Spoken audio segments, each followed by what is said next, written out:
Hello दोस्तों, कैसे हैं आप सभी। तो उम्मीद है कि आप सभी अच्छे होंगे, अपने घर पर मस्त होंगे और स्वस्थ होंगे। तो आप सभी का फिर से स्वागत है हमारे और आपके इस प्यारे से चैनल AR मैथ क्लासेस में। तो चलिए आज से हम स्टार्ट करते हैं 12th की फ़िज़िक्स। बहुत बच्चों की डिमांड थी कि 12th की फ़िज़िक्स स्टार्ट की जाए। तो आज से आपका समय t=0 होता है। t=0 नहीं समझे फिजिक्स की भाषा में नालायकों। t=0 का मतलब होता है कि अब से तुम्हारा समय शुरू होता है और रोज़ एक वीडियोस आपको फिजिक्स की प्रोवाइड होगी कंटिन्यू। तो चलिए बिना देरी किए हम स्टार्ट करते हैं 12th की फ़िज़िक्स। तो देखिए 12th की फ़िज़िक्स हमें विद्युत एक चैप्टर है। विद्युत विद्युत जिसको हिंदी में बोलते हैं इलेक्ट्रिक। इस विद्युत के अंतर्गत हमें दो चैप्टर पढ़ने हैं। दो चैप्टर, एक है स्थिर विद्युत, स्थिर विद्युत जिसको इंग्लिश में बोलते हैं इलेक्ट्रोस्टैटिक, और एक है विद्युत धारा। विद्युत धारा देखिए इसको इंग्लिश में बोलते हैं इलेक्ट्रोस्टैटिक।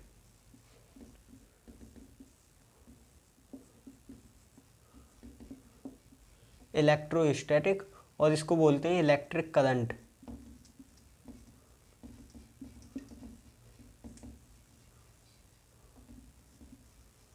Electric current. देखिए स्थिर विद्युत के अंतर्गत हम दो चैप्टर पढ़ेंगे जिसमें हम चार्ज को एक जगह रख देंगे, आवेश को एक जगह रख देंगे और उसको हिलाना डुलाना नहीं है, उसको एक जगह रखकर उसकी प्रॉपर्टी के बारे में पढ़ेंगे, उसके गुणों का हम अध्ययन करेंगे। तो दूसरा क्या है हमारा, दूसरा देखिए विद्युत धारा। विद्युत धारा में क्या होता है, विद्युत धारा में हम चार्ज को खूब दौड़ाएंगे, जितनी मन मर्जी उतना दौड़ाएंगे। तो विद्युत धारा के अंतर्गत हम क्या करेंगे, हमारे पास एक आवेश होगा, उसको हम दौड़ाएंगे मनचाहा, जितना स्पीड चाहे उतनी स्पीड से हम उसको दौड़ाएंगे। और स्थिर विद्युत्की के अंतर्गत हमको क्या पढ़ना है, दो चैप्टर हैं स्थिर विद्युत्की में, जिसको हम क्या करेंगे कि चार्ज को एक जगह यूँ आराम से रख देंगे, उसको हिलाना डुलाना नहीं है और उसके गुणों के बारे में अध्ययन करेंगे। तो चलिए हमारा पॉइंट क्या है, स्थिर विद्युत्की। ज़रा एक सेकंड रुकना, ये थोड़ी दिक्कत कर रहा है माइक।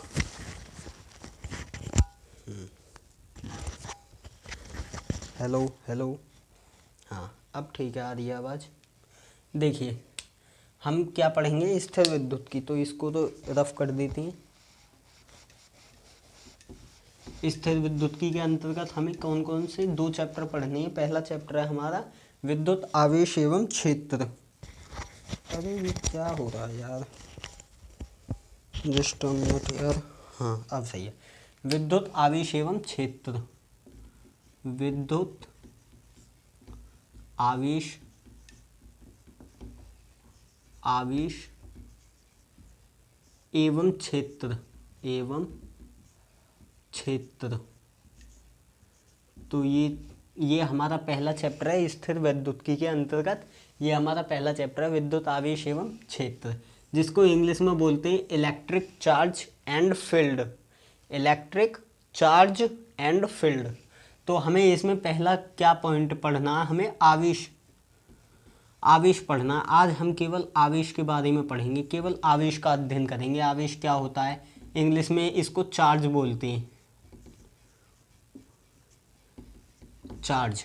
देखिए आवेश क्या होता है, आपने एक बचपन में गेम खेला होगा, ये एक सूखी कंघी होती थी हमारी, कंघी जिससे बालों में रफ करते थे। उसके बाद उसे कुछ छोटे छोटे छोटे छोटे टुकड़ों के कागज़ों के बीच लेकर जाते थे। तो क्या होता था कि कुछ कागज़ तो उससे दूर भग जाते थे, लेकिन कुछ कागज़ उसके समीप आकर चिपक जाते थे। तो इसी प्रॉपर्टी, तो इसमें क्या होता था कि इसमें कुछ आवेश, कुछ कागज़ तो जो है वो दूर भग जाते थे और कुछ कागज़ इससे चिपक जाते थे। तो इसका मतलब है कि इसमें क्या उत्पन्न हो गया, आवेश उत्पन्न हो गया। जब आपने यूँ बारों में इसको रफ किया तो उससे इसमें आवेश उत्पन्न हो गया। तो यही आवेश की प्रॉपर्टी है।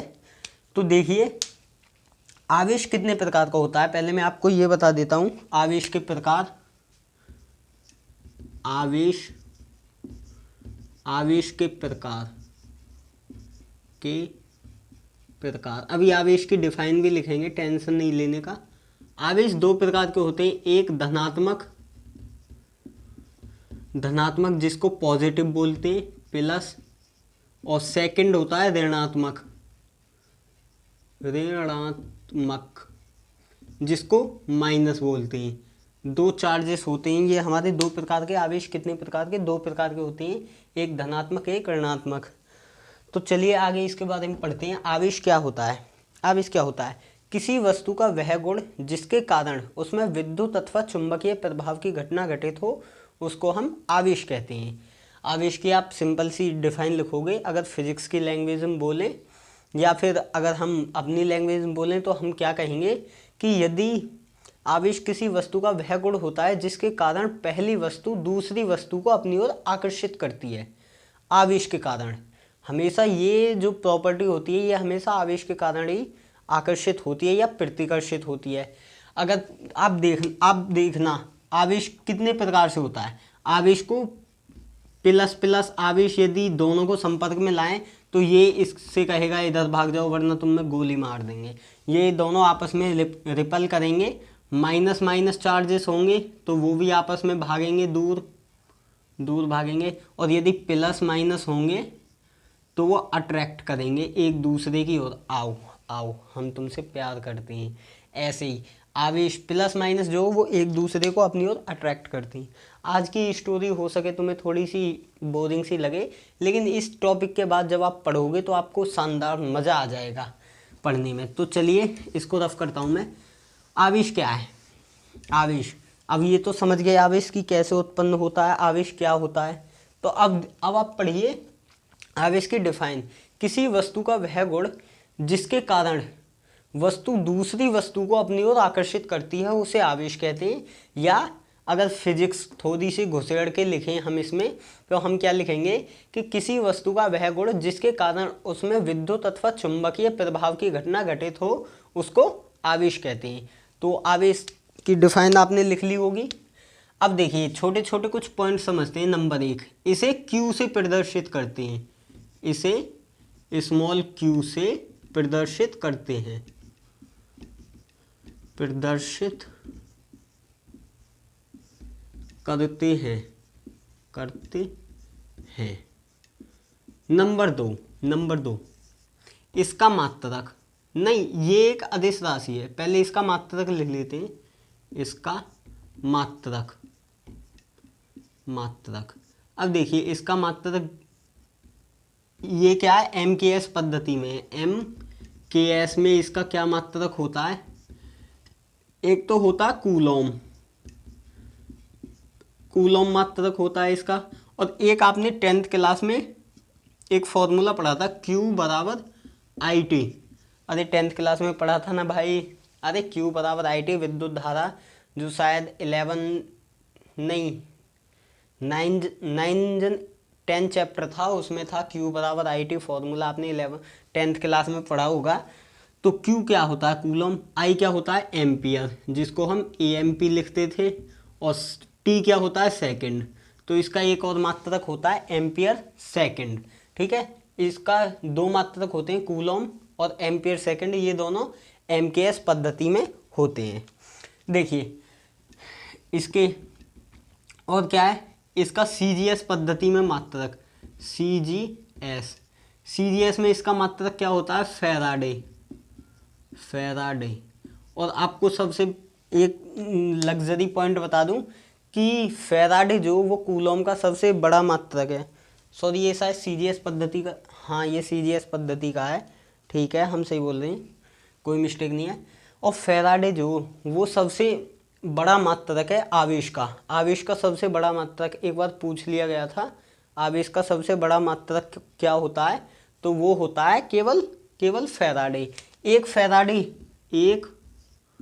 फैराडे बराबर 96,500 कूलॉम के बराबर होता है। कूलॉम के बराबर होता है 400 कूलॉम, 500 नहीं, अरे 100 बगैर बात की नहीं बढ़ाना। एक कूलॉम बहुत मुश्किल से आता है। 96,400 कूलॉम के बराबर होता है। अगर समझ में नहीं आए तो पैसा वापस, लेकिन पहले जमा करो। ठीक, तो 1 फैराडे बराबर 96,400 कूलॉम होता है। यहाँ तक की चीज़। अब देखिए इसका तीसरे नंबर का एक और पॉइंट, तीसरा नंबर। तो ये देखिए तीसरे नंबर का पॉइंट क्या है कि यह अदिश राशि है, यह अदिश राशि है, अदिश राशि है, राशि है। ठीक है, ये एक अदिश राशि है। तो यहाँ तक की चीज़ कुछ भी अगर नोट डाउन करने की हो तो नोट डाउन कर लीजिए। और देखिए इसकी विमा और निकालते हैं। विमा, विमा क्या होती है?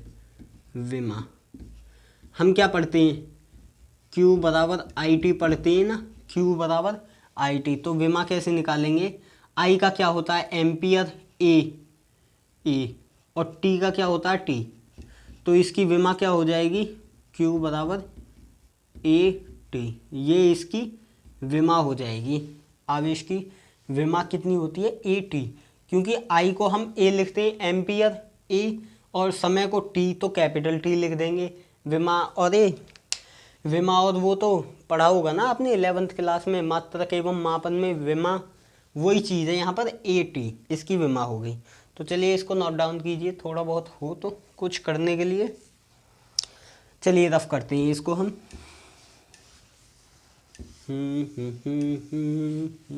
अब देखिए वस्तु को हम कितने प्रकार से आवेशित कर सकते हैं, इस चीज़ को समझते हैं। थोड़ा सा, ज़्यादा नहीं, थोड़ा सा समझेंगे।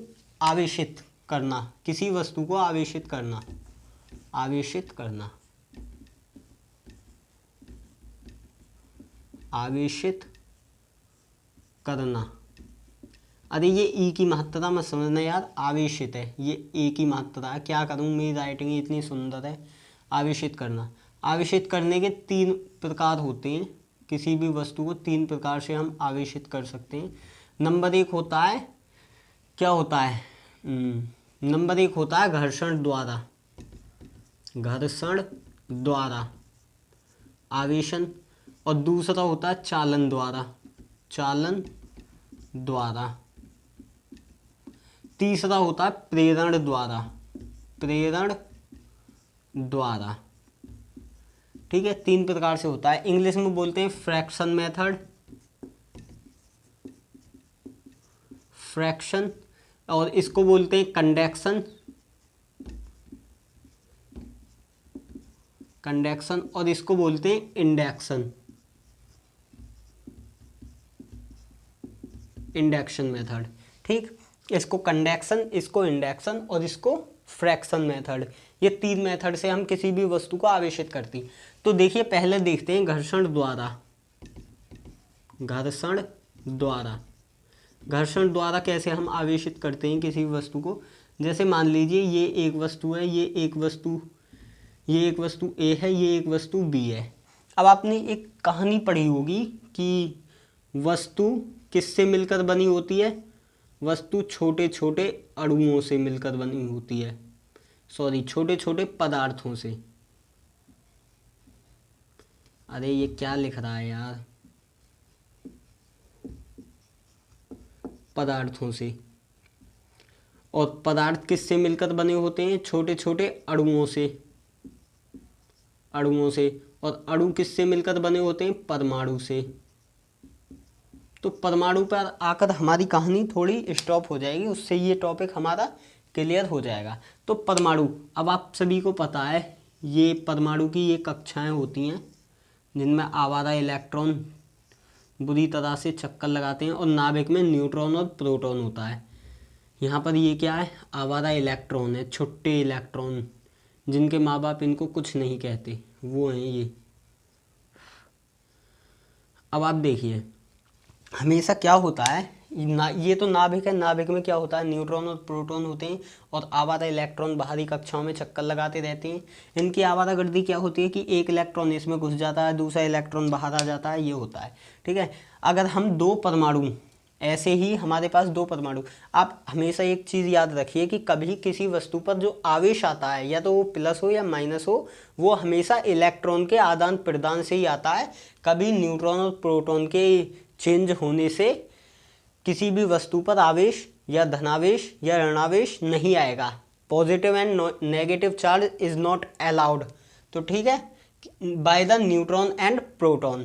तो देखिए न्यूट्रॉन और प्रोटॉन के द्वारा कभी भी चार्ज नहीं आता है, हमेशा इलेक्ट्रॉन के द्वारा आता है। कोई माइका लाल पैदा नहीं हुआ है कि जो ना परमाणु से न्यूट्रॉन और प्रोटॉन को निकाल ले, वरना अगर ऐसा हो गया किसी दिन तो परमाणु हमारा नष्ट हो जाएगा। ठीक है, तो देखिए हमारे पास ये वस्तुएं, ये जैसे ये एक है, ऐसा ही एक और परमाणु लिया, हमने दोनों को आपस में घिसा, अपनी एनर्जी वेस्ट की, कुछ दोनों को आपस में इस तरह घिसा, अपनी थोड़ी सी कुछ एनर्जी वेस्ट की। वो एनर्जी क्या होती है, वो एनर्जी बाहर वाली कक्षा के इलेक्ट्रॉनों को मिल जाती है। जब बाहर वाली कक्षा के इलेक्ट्रॉनों को मिल जाती है तो वो फिर शांति से नहीं बैठते, वो आवारागर्दी पर उतारू हो जाते हैं। देखिए अब जैसे कि फॉर एग्जांपल आपके पास, आपकी जेब में एक पैसा नहीं है, हमने आपको 10,000 रुपये दे दिए, तो आप फिर शांति से नहीं बैठोगे, आप मार्केट जाओगे, कपड़े लाओगे, ये लाओगे, घूमोगे, खाओगे, पियोगे, ऐश करोगे, इस प्रकार का। तो ऐसा ही इलेक्ट्रॉनों को होता है, जब हम इनको दो परमाणुओं को, दो वस्तुओं को घिसते हैं। वस्तु किससे बनती है, परमाणु। अरे ये कहानी लिखी तो वस्तु पदार्थों, पदार्थ अणु, अणु परमाणु। तो परमाणुओं को जब हम इस प्रकार से यूँ घिसेंगे तो कुछ इलेक्ट्रॉन इसके दूसरे परमाणु में आ जाएंगे, या दूसरे परमाणु के इलेक्ट्रॉन कुछ इसमें आ जाएंगे, जिससे क्या होगा, घर्षण द्वारा आवेशन होगा। ये देखिए जैसे मान लिया हमारे पास ये एक वस्तु ए है, एक वस्तु बी है, इसमें 10 इलेक्ट्रॉन है और 10 ही प्रोटॉन है, 10 ही प्रोटॉन है। और इसमें क्या है, इसमें मान लेते हैं 12 इलेक्ट्रॉन और 12 ही प्रोटॉन। इस वस्तु पर 10 इलेक्ट्रॉन 10 प्रोटॉन, इस पर 12 इलेक्ट्रॉन 12 प्रोटॉन। अब होता क्या है कि ये आपको पता है परमाणु उदासीन होता है, क्योंकि न्यूट्रॉन प्रोटॉनों से मिलकर बना होता है, परमाणु पर कोई आवेश नहीं होता है। तो देखिए अब हमने इन दोनों वस्तुओं को यूं करके घिसा, मतलब कि रगड़ा, रगड़ने के बाद क्या होता है कि ये दोनों वस्तु में से, इसमें से 2 इलेक्ट्रॉन इधर चले जाते हैं। तो ये क्या हो जाएगा, यहाँ पर मान लिया हमने 2 इलेक्ट्रॉन इसमें चले गए रगड़ने के बाद, तो यहाँ पर 8 इलेक्ट्रॉन और 10 प्रोटॉन हो गए। यहाँ पर क्या हुआ, 14 इलेक्ट्रॉन हो गए और 12 प्रोटॉन। अब क्या होगा, अब यहाँ पर डिसबैलेंस हो रहा है। क्या है कि यहाँ पर प्रोटॉन ज़्यादा है, यहाँ पर इलेक्ट्रॉन ज़्यादा है। आप ज़रा सोचिए, एक बार इमेजिन करिए कि वस्तु पर यहाँ पर प्रोटॉन ज़्यादा है, यहाँ पर इलेक्ट्रॉन की संख्या अधिक है। तो क्या होगा, जिस वस्तु से इलेक्ट्रॉन जाएंगे उस पर तो धनावेश आ जाएगा, जितने इलेक्ट्रॉन जाएंगे उतना धनावेश आएगा। और जिस वस्तु में जाएंगे इलेक्ट्रॉन, या अभी आप मेरी बात समझ नहीं रहे हो, इस वस्तु से इलेक्ट्रॉन गए हैं तो इस पर धनावेश आ जाएगा, और इस वस्तु में इलेक्ट्रॉन आए हैं तो इस पर ऋणावेश आ जाएगा।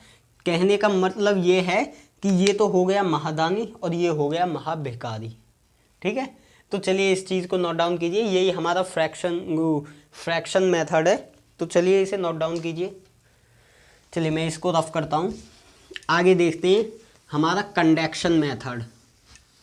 कंडक्शन मेथड, अब देखिए कंडक्शन मेथड क्या होता है। जैसे हमारे पास ये एक चालन द्वारा आवेशन कैसे होता है, ये देखिए हमारे पास ये एक वस्तु है, ठीक है, इस पर बहुत सारा धनावेश ऋणावेश से मिलकर बनी है, plus minus plus minus minus plus plus minus plus, इस प्रकार से बनी है। अब हमने क्या किया कि ये एक वस्तु है, इसके पास हम एक दूसरी वस्तु ले आए जिस पर बहुत सारा धनावेश है, बहुत सारा धनावेश है, इसको हमने इसके संपर्क में रखा। अब हुआ क्या, अब ये धनावेश और धनावेश प्लस प्लस एक दूसरे को दूर भगाते हैं। अरे आपने कभी सोचा होगा, कभी देखा होगा, हमेशा लड़का लड़की में प्यार होता है, कभी लड़की लड़की में प्यार नहीं होता, या फिर बॉयज़ कभी प्यार नहीं कर सकते। वही हाल यहाँ पे। तो इसको हमने कुछ किया नहीं, केवल इसको इसके बराबर में रख दिया। इसको बराबर में रखने के बाद क्या होगा कि ये प्लस वाला जो है ये कहेगा प्लस वालों से हम आ गए हैं, आपको अगर अपनी जान प्यारी है तो भाग जाओ धनावेशों। तो क्या होगा, ये ऋणावेश तो इधर आ जाएगा, क्योंकि ऋणावेश को ये आकर्षित करेगा, आओ हम तुमसे प्यार करते हैं। तो इस प्रकार से ये आ जाएगा, और ये प्लस वाला इधर चला जाएगा, इधर दूसरी साइड चला जाएगा। तो यही मेथड क्या है, यही कंडक्शन मेथड है, जिसको चालन द्वारा आवेशन कहते हैं। तो चलिए इसके बाद समझते हैं हम प्रेरण द्वारा आवेशन यानी कि इंडक्शन मेथड। इंडक्शन मेथड क्या होता है? इंडक्शन मेथड, हमारा प्रेरण द्वारा आवेशन रह गया है इंडक्शन मेथड। इंडक्शन यानी कि प्रेरण द्वारा, ठीक है। प्रेरण द्वारा आवेशन क्या होता है कि हमारे पास ये एक छोटी वस्तु है जिस पर बहुत सारा धनावेश ऋणावेश है, ऋणावेश और धनावेश से मिलकर बनी है। हमने क्या किया, एक वस्तु लाए, बहुत ही उच्च आवेशित वस्तु है जिस पर ढेर सारा ऋणावेश है, ढेर सारा ऋणावेश है। अब ये क्या कहेगा, इसको हमने इसके संपर्क में बनाए रखा और कुछ देर बाद इसमें से हटा लिया। अब इस पर क्या हुआ कि इस पर बहुत सारा जो भी ऋणावेश था, जो भी इसके अंदर ऋणावेश था, इस ऋणावेश ने कहा कि ऋणावेश अपनी जान प्यारी है तो भाग जाओ। तो ये ऋणावेश क्या हुआ, ये इसकी परिधि पर आ गए, और ये प्लस वाले जो ये प्लस एक तरफ आ गए और ये माइनस एक तरफ आ गए। अब हमने क्या किया, इसको एक अर्थ से कनेक्ट कर दिया, पृथ्वी से कनेक्ट कर दिया। पृथ्वी से कनेक्ट करने के बाद क्या होता है कि पृथ्वी से निकलते इलेक्ट्रॉन जब इसमें इलेक्ट्रॉन की अधिकता हो जाएगी तो ये जितने भी प्लस वाले चार्जेस हैं ये सब नष्ट हो जाएंगे। तो इस पर कैसा हो जाएगी, वस्तु हमारी ऋणावेशित हो जाएगी। आप चीज़ एक बात याद रखना कि इसकी पृथ्वी की धारिता जो है, पृथ्वी की धारिता अनंत होती है, धारिता यानी कि धारण करने की क्षमता। जितने भी ये प्लस वाले चार्जेस हैं ये सब इलेक्ट्रॉनों के, या तो ऐसे समझ लो कि ये सभी पृथ्वी के अंदर चले गए या पृथ्वी से आने वाले इलेक्ट्रॉनों द्वारा ये नष्ट कर दिए गए। इससे हमारी वस्तु ऋणावेशित हो गई। तो धारिता कैसी होती है, इसकी अनंत होती है, और विभव जो होता है विभव शून्य होता है। ये आगे हम पढ़ेंगे विभव शून्य कैसे होता है, धारिता अनंत कैसे होती है। तो अभी आप इतनी चीज़ को नोट डाउन कीजिए। चलिए इसमें वैसे नोट डाउन करने लिए कुछ लायक है नहीं। चलिए आगे देखते हैं हम, आगे क्या है, आगे कुछ नहीं है।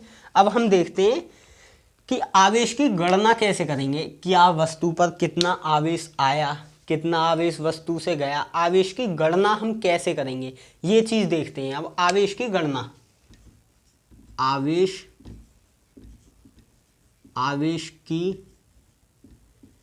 गणना आवेश की गणना कैसे होती है। हमारा एक फॉर्मूला है Q बराबर NE, हमने एक फॉर्मूला पढ़ा है Q बराबर NE। या एक चीज़ समझिए, आप इसे छोड़िए, इस फॉर्मूले को, मैं आपको फॉर्मूला ही बताता हूँ कैसे निकाला। हमारे पास किसी वस्तु से एक इलेक्ट्रॉन जाने पर, एक इलेक्ट्रॉन गया, एक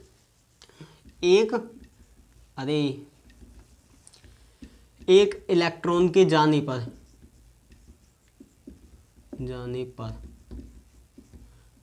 वस्तु पर कितना आवेश आता है, तो एक इलेक्ट्रॉन के बराबर होता है, एक इलेक्ट्रॉन के बराबर।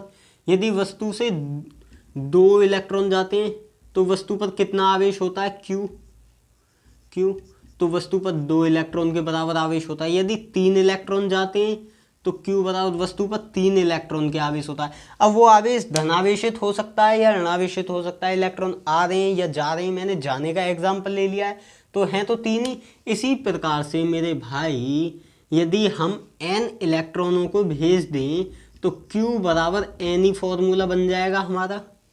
अरे हाँ बोलो यार, अरे देखो यार तुम समझते नहीं हो। देखो हमारे पास एक इलेक्ट्रॉन, यदि किसी वस्तु से एक इलेक्ट्रॉन चला गया तो उस पर एक इलेक्ट्रॉन के बराबर ऋणावेश या धनावेश होगा, सीधी सी बात है। अगर आया है, अगर इलेक्ट्रॉन उसने ग्रहण किया है तो उस पर ऋणावेश होगा, यदि इलेक्ट्रॉन उसने दिया है तो उस पर धनावेश होगा। 2 इलेक्ट्रॉन जाएंगे या आएंगे तो 2 इलेक्ट्रॉन के बराबर आवेश होगा। 3 इलेक्ट्रॉन जाएंगे आएंगे तो 3 इलेक्ट्रॉन के बराबर आवेश होगा। यदि n इलेक्ट्रॉन किसी वस्तु से जाते हैं या आते हैं तो Q बराबर n ही इलेक्ट्रॉन के बराबर आवेश होगा। अब देखिए यहाँ पर थोड़ी सी दिमाग लगाकर थोड़ा सा थ्योरी लिख लीजिए कि Q बराबर क्या है, आवेश, वस्तु का आवेश Q। n क्या है, इलेक्ट्रॉनों की संख्या, इलेक्ट्रॉन की संख्या। ई क्या है? इलेक्ट्रॉन पर आवेश। आवेश कितना होता है? 1.6 इंटू 10⁻⁻⁻19 कूलम। किसी भी वस्तु का आवेश ई का मान फिक्स है, 1.6 10⁻⁻⁻19 कूलम आवेश होता है। तो इसको नोट डाउन कीजिए। एक चीज एक तो पॉइंट और बता देता हूं आपको कि नंबर फर्स्ट, यदि इलेक्ट्रॉन किसी वस्तु से इलेक्ट्रॉन निकलेगा तो क्या होगा? धनावेश आएगा, धनावेशित होगी वस्तु, धनावेशित होगी, और द्रव्यमान जो वो घटेगा। ठीक है। और सेकंड पॉइंट क्या है? यदि इलेक्ट्रॉन आएगा, यदि किसी वस्तु पर इलेक्ट्रॉन आएगा तो वस्तु कैसी होगी? ऋणावेशित होगी, और ऋणावेशित होने पर वस्तु का द्रव्यमान क्या है? बढ़ेगा। अरे भाई, मेरे भाई एक बात सुनो, इलेक्ट्रॉन के पास आवेश होने के साथ साथ उसके पास एक द्रव्यमान भी तो होता है। 9.1 इंटू 10⁻⁻31 किलोग्राम इतना इलेक्ट्रॉन के पास द्रव्यमान होता है। अब आप एक चीज़ इमेजिन करिए, हमारी जेब में 5 रुपये थे, 5 और दे दिए तो हमारी जेब का द्रव्यमान बढ़ा ना। तो ऐसे ही यदि एक इलेक्ट्रॉन यदि आएगा, इलेक्ट्रॉन यदि आ रहा है तो इलेक्ट्रॉन के पास द्रव्यमान है, आने पर क्या होगा? वस्तु ऋणावेशित होगी, ऋणावेशित होने से क्या होगा? उसका द्रव्यमान जो वो बढ़ जाएगा। ठीक है। ऐसे ही इलेक्ट्रॉन निकलेगा तो वस्तु धनावेशित होगी और द्रव्यमान घटेगा। तो finally now take a screenshot for that.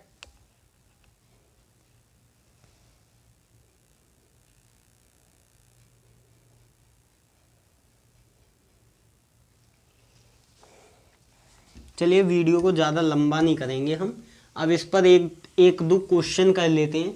आवेश की गणना के लिए आपने सूत्र भी पढ़ लिया है, Q बराबर NE। अब इस पर एक दो क्वेश्चन कर लेते हैं। पहला क्वेश्चन है, एक इलेक्ट्रॉन के धनावेशित ज़रा देख लेता हूँ मैं क्वेश्चन, एक सेकंड रुकना ज़रा।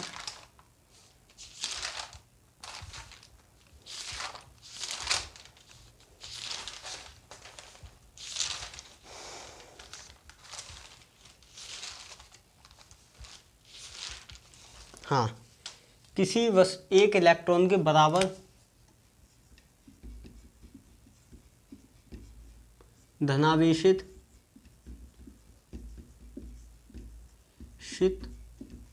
वस्तु पर, एक सेकंड यार, क्वेश्चन थोड़ा गलत हो गया।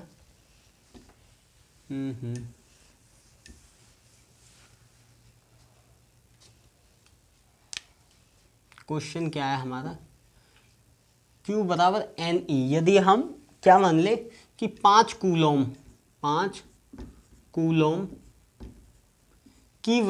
की धनावेशित वस्तु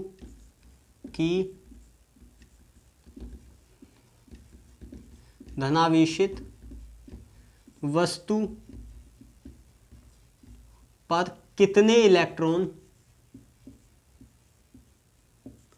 कितने इलेक्ट्रॉन कम या अधिक हैं।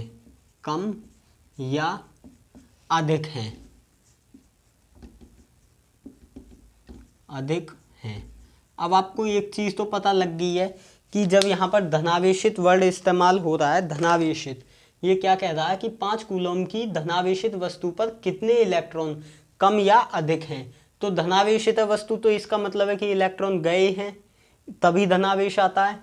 तो देखिए हमें क्या दिया है, Q बराबर 5 कूलम को हम C से भी लिखते हैं। ठीक है, अगर कहीं C लिखा मिल जाए तो समझ जाना कि वो कूलम का साइन प्रदर्शित कर रहा है। E की वैल्यू हमको पता है 1.6 इंटू 10⁻⁻⁻19 कूलम होती है। हमको n की वैल्यू क्या है, n की वैल्यू हमको फाइंड आउट करनी है। तो फॉर्मूला हमें पता है q बराबर एन ई होता है, और n बराबर यहाँ से निकालें तो q अपॉन में e।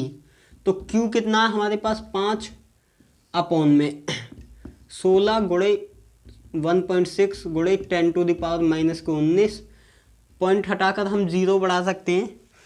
16 तिया 48, हासिल को कितने बचे 2, और पॉइंट लगाएंगे और इस 20 को ऊपर भेज देंगे 30, तो 16 एकम 16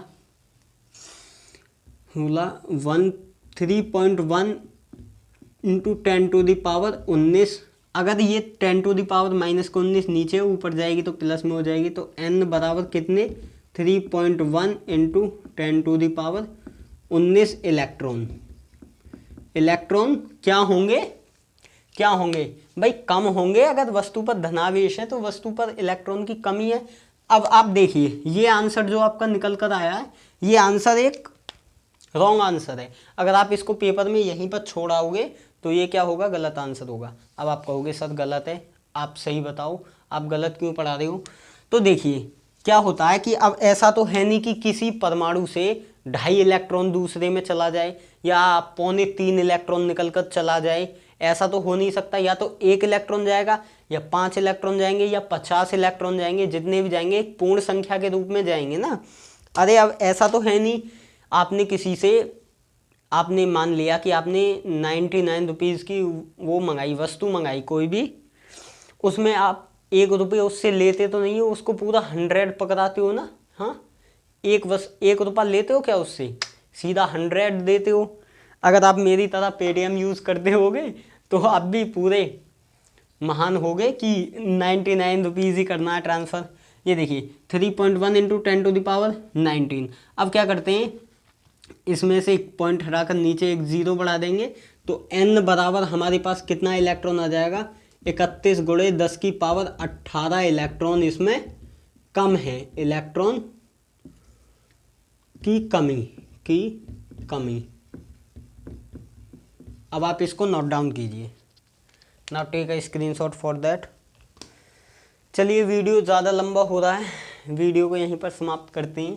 कल अब हमारी नेक्स्ट वीडियो जो आएगी उसमें हम ढेर सारे क्वेश्चन भी करेंगे, इसी से रिलेटेड Q बराबर एन ई पर खूब सारे प्रश्न करेंगे, क्योंकि इसमें से 1-2 नंबर में प्रश्न हर वक्त नहीं, हर बोर्ड एग्ज़ाम में आना ही आना है। 2 नंबर का एक प्रश्न इसमें से आता ही आता है, ठीक है। तो चलिए समाप्त करते हैं आज के लेक्चर को। मस्त रहिए, बने रहिए, पढ़ाई करते रहिए। आपको थोड़ा मोटिवेशन देते हैं कि आपको पता है बिना रातें कार्य किए किसी की मेहनत मुकम्मल नहीं होती है। आपको रातों में जगना पड़ेगा, तब जाकर आप 95, 98, 99 स्कोर कर पाओगे। और आप हमेशा एक बात याद रखना, बैक बेंचर बन के रहना। अगर मेरी मानो, अगर अपने अध्यापक की मानो तो बैक बेंचर बन के रहना। मैं भी एक बैक बेंचर ही हूँ कि मैं शुरू से लेकर आखिरी तक कॉलेज में भी मैंने काफ़ी अच्छा प्रदर्शन किया है नंबरों में। टीचर देखकर चकित रहते थे कि ये हुड़दंगा काटता है क्लास में और ऐसा रहता है। और आज देखो मैं आज आप लोगों के बीच हूँ। तो चलिए समाप्त करते हैं इस चीज़ को।